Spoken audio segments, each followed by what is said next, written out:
21 August grenade হামলা মামলায় তারেক রহমান সহ সব আসামির খালাসের রায়ের বিরুদ্ধে রাষ্ট্রপক্ষের আপিল শুনানি শুরু হয়েছে।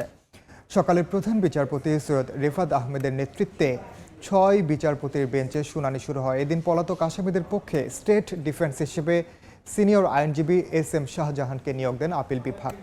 এর আগে গত 1 জুন হাইকোর্টের খালাসের রায়ের বিরুদ্ধে আপিলের অনুমতি পান রাষ্ট্রপক্ষ। গেল বছরের 1 ডিসেম্বর সাবেক স্বরাষ্ট্রমন্ত্রী লুৎফুজ্জামান বাবর এবং বিএনপির ভারপ্রাপ্ত চেয়ারম্যান তারেক রহমান সহ সব আসামিকে খালাস দিয়ে রায় দেন হাইকোর্ট। বিচারিক আদালতের রায়কে অবৈধ ঘোষণা করেন উচ্চ আদালত। 2018 সালে বিচারিক আদালতের রায়ে 19 জনকে মৃত্যুদণ্ড এবং তারেক রহমান সহ 19 জনকে যাবজ্জীবন ও 11 জনকে বিভিন্ন মেয়াদে কারাদণ্ড দেওয়া হয়।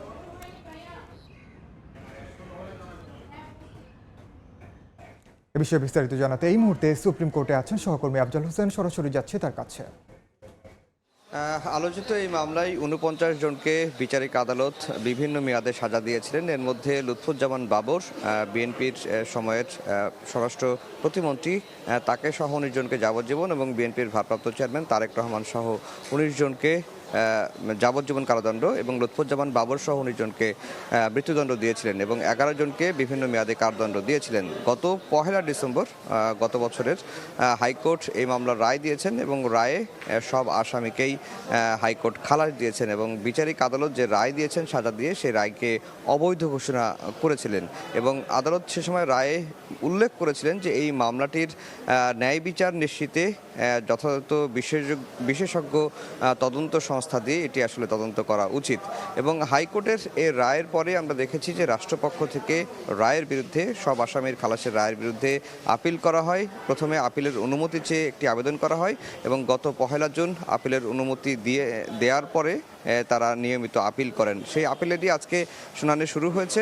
রাষ্ট্রপক্ষ থেকে deputy attorney general Mohammad Abdul Mamun তিনি শুনানি করেছেন এবং এই মামলায় 2 জন আসামি পলাতক রয়েছেন, তাজউদ্দিন আহমেদ এবং হানিফ পরিবহনের যে মালিক মোহাম্মদ হানিফ, তাদের পক্ষে রাষ্ট্র নিযুক্ত আইনজীবী হিসেবে একজন সিনিয়র আইনজীবী এস.এম. শাহজাহানকে নিয়োগ দিয়েছেন। আর এই মামলাটিতে আসামি পক্ষ থেকে বারবারই বলা হচ্ছে শুধুমাত্র হরকাতুল জিহাদ নেতা মুফতি হান্নানের দ্বিতীয় স্বীকারোক্তি জবানবন্দির উপর ভিত্তি করেই বিএনপির নেতাদেরকে জড়ানো হয়েছে এবং এই যে জড়ানোর প্রক্রিয়া সেটি আসলে আইনসম্মত ছিল না এবং এই মামলার দ্বিতীয় চার্জশিট বা পুনর্তদন্ত সেগুলো নিয়েও আইনি বিতর্ক রয়েছে এবং সবগুলো বিতর্কের সমাধানের জন্যই কিন্তু রাষ্ট্রপক্ষ থেকে সব আসামির খালাসের রায়ের বিরুদ্ধে আপিল করেছিলেন এবং সেই আপিলটি এখন শুনানি হচ্ছে। তো আজকে হয়তো শুনানি শেষ হবে না, আরও কয়েক কার্যদিবস শুনানির জন্য লাগবে। রাষ্ট্রপক্ষ শুনানি করেছেন, এরপরে আসামি পক্ষ থেকে শুনানি হবে। স্টেট ডিফেন্স যিনি নিয়োগ পেয়েছেন তিনিও শুনানি করবেন। কয়েক কার্যদিবস লাগবে শুনানি শেষ হতে। এই ছিল হাইকোর্ট থেকে আমার কাছে সবশেষ খবর। সরাসরি যুক্ত ছিলাম হাইকোর্টে।